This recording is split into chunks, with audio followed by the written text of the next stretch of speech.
গল্পের শুরুতে আমরা আমেরিকান লুইসিয়ানার অঞ্চলের ভয়াবহ বন্যার কথা জানতে পারি। শহর জুড়ে মানুষকে নিরাপদ স্থানে সরিয়ে নেওয়া হয়, কিন্তু বন্যার সঙ্গে আসে একটি অপ্রত্যাশিত বিপদ। বিশাল কুমিরের আক্রমণ। তারা বন্যার জল দিয়ে শহরে প্রবেশ করে এবং মানুষের জন্য ভয়াবহ বিপদ ডেকে আনে। গল্পটি এক রাতে শুরু হয়, যেখানে এক দম্পতি বিপজ্জনক ঝড়ের মধ্যে আটকে যায়। ঝড়ের তীব্র বাতাসে তারা একটি বাড়িতে আশ্রয় নেয়, কিন্তু দুর্ভাগ্যবশত সেই বাড়িতে একটি কুমির ঢুকে পড়ে এবং প্রথমে স্বামীকে আক্রমণ করে, পরে স্ত্রীকেও একইভাবে আক্রমণ করে মেরে ফেলে। এর ফলে জানা যায় শুধু এই দম্পতি নয়, পুরো শহরে এই কুমিরদের আক্রমণের শিকার হতে চলেছে। পরদিন 5 জন বন্দীকে স্থানান্তর করার জন্য একটি জেল বাসের যাত্রা দেখানো হয়, কারণ তাদের পুরনো জেলখানা বন্যার কারণে জলে ডুবে গেছে। এই বন্দীদের মধ্যে একজনের নাম কোড, যিনি অন্যদের মতো চুপচাপ ছিলেন। কিন্তু তাদের এই যাত্রা একসময় থমকে যায় যখন তারা একটি পুলিশ স্টেশনে পৌঁছায়। এই স্টেশনে ছিলেন একজন অভিজ্ঞ শেরিফ এবং তার 2 ডেপুটি। যদিও বন্যার কারণে তারা শঙ্কিত ছিল, তারা এই বন্দীদের নিয়ন্ত্রণ রাখার চেষ্টা করছিল, কিন্তু শীঘ্রই তাদের স্টেশনে বিপদের আগমন ঘটে। কুমিরগুলো ঢুকে পড়ে এবং একজন ডেপুটিকে আক্রমণ করে। এদিকে বন্দীদের উদ্ধারে বাইরে থেকে কিছু গুন্ডা আসে। তারা কোডকে মুক্ত করার পরিকল্পনা করে, কারণ কোড তাদের দলের মধ্যে অন্যতম ছিল। তারা পুলিশ স্টেশনে গুলি চালায় এবং এক পর্যায়ে শেরিফ এবং তার ডেপুটি আত্মসমর্পণ করে। তবে কুমিরদের ক্রমাগত আক্রমণের কারণে সব কিছু জটিল হয়ে ওঠে। কিছু সময়ের মধ্যে শেরিফ বুঝতে পারে যে কুমিররা কেবল বন্দীদের জন্য নয়, তাদের সহকর্মীদের জীবন বিপন্ন করে তুলেছে। অন্যদিকে কোড বুঝতে পারে যে এই পরিস্থিতি থেকে বাঁচতে হলে সবাইকে একসাথে কাজ করতে হবে। সবাই বুদ্ধিমানের সাথে কাজ করছিল এবং কিভাবে কুমিরের হাত থেকে নিজেদের রক্ষা করা যায় তা নিয়ে আলোচনা করছিল। একজন বন্দী বলেছেন যে আপনারা সবাই জানেন না যে আমরা কত বড় সমস্যায় আটকে আছি। শুধু কুমিরই আমাদের জন্য বিপদ নয়, পানির স্তরও আস্তে আস্তে বেড়েই চলেছে।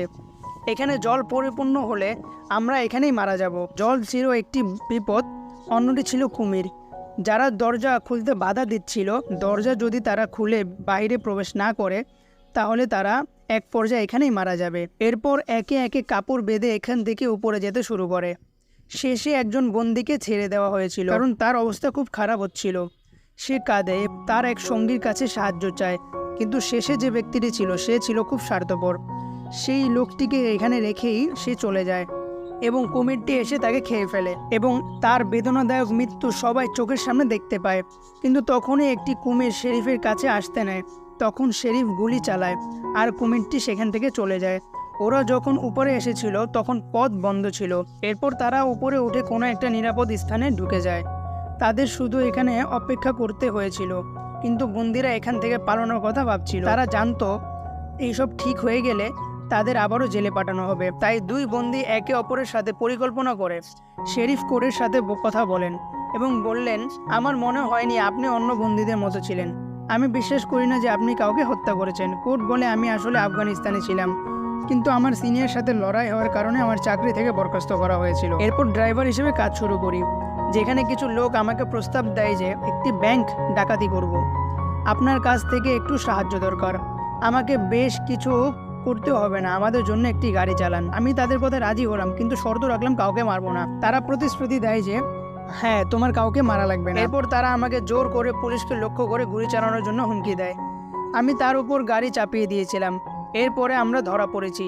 এটা শুনে শেরিফ নিশ্চিত হলেন যে কোড আসলে একজন অপরাধী নয়, অপরাধটি তাকে জোর করে করানো হয়েছিল। 2 জন বন্দীকে আলাদা কক্ষে রাখা হয়েছিল, যেখানে পুলিশ অফিসাররা তখনও তাদের উপর নজর রাখছিল। কিন্তু একজন বন্দীর চোখ ছিল বন্দুকের দিকে। সে ভাবছিল সে কোনোভাবে বন্দুকটা ধরে 2 অফিসারকে গুলি করে পালিয়ে যাবে। এবার এক বন্দীকে আক্রমণ করলো কুমির, এ কারণে তিনি নিহত হয়ে নিচে পড়ে যান। কুমিরটিকে দেখে শেরিফ এবং কোড গুলি করতে শুরু করে। এটি দেখে বন্দীরা ভয় পেয়ে যায়। বন্দীরা এটিকে একটি সুযোগ হিসেবে নেয়। তারা সেখান থেকে বন্দুক তুলে নেয়। প্রথমত সে উভয় অফিসারকে গুলি করে হত্যা করে, কিন্তু একজন বন্দী তাকে বাধা দিলে সেও তার সাথে মারামারি শুরু করে। কুমির যাকে কামড় দিয়ে আহত করেছিল তাকে পুরোপুরি মেরে ফেলে। একটি বন্দী যার শরীরের মধ্যে রড ঢুকেছিল, কোড সেই বন্দির কাছে এসেছিল এবং তাকে সেখান থেকে উদ্ধার করে। তারপর কোড তার শরীর থেকে রডটি বের করে তার কাছে রাখে। শেরিফ এবং কোডকে বাঁচাতে একজন বন্দী কুমিরের মনোযোগ বিভ্রান্ত করার চেষ্টা করে। সে তার সামনে আসে কিন্তু এটি এত বড় এবং চতুর ছিল যে এটি তাকে সেখানেই মেরে ফেলে। তাকে মেরে ফেলার পর কুমিরটি অন্য দুজনকে আক্রমণ করে এবং তাকে টান দিয়ে নিয়ে যায়। এখন কেবল দুটি লোক বাকি ছিল, শেরিফ এবং কোড। কিন্তু আশ্চর্যজনকভাবে গুন্ডাদের হেড এসে পড়ে। সে তখনও বেঁচে ছিল, কারণ যখন কুমিরটি গুন্ডাদের হেডকে ধরেছিল তখন সে কোনোভাবে বেঁচে যায়। গুন্ডার হেডকে দেখে কোড অনেক বেশি খুশি হয়, কিন্তু গুন্ডাদের প্রধান তাকে বলে যে আমি কেবল মাকে সাথে নিয়ে যাব, এই শেরিফকে নয়, কারণ আমার কাছে দুটি স্পিড বোট আছে, তাই সে যেতে পারবে না। এটি শুনে কোডও অস্বীকার করে, কারণ সে শেরিফকে এখানে মরতে ছেড়ে দিতে পারে না। এ নিয়ে উভয়ের মধ্যে ঝগড়া হয়। এখানে তারা দুজন লড়াই করছিল, আর সেখানে শেরিফ একাই কুমিরের সাথে লড়াই করে যাচ্ছিল। আর তখনই সেখানে কোনো কারণে বিস্ফোরণ ঘটে, আর এই বিস্ফোরণে ভবনটির খুবই ক্ষতি হয়। আর তখন কোড এবং শেরিফ বেঁচে যায়, কিন্তু গুন্ডাদের হেডটি সেখানেই মারা যায়। পরে কোড এবং শেরিফ সেখান থেকে নিরাপদে বেরিয়ে আসেন। স্পিড বোট নিয়ে এই জায়গাটি ছেড়ে যান। তারা শেষবারের মতো কথা বলেন। শেরিফ বলে, যাও পালাও, এটা আমার দায়িত্ব, আমি রিপোর্ট করব যে সব বন্দী নিহত হয়েছে। এতে কোড হাসি মুখে জবাব দেয় এবং শেরিফকে বলে, না, আমাকে এত দ্রুত মারবেন না, কারণ আমি আবার দেখা করব।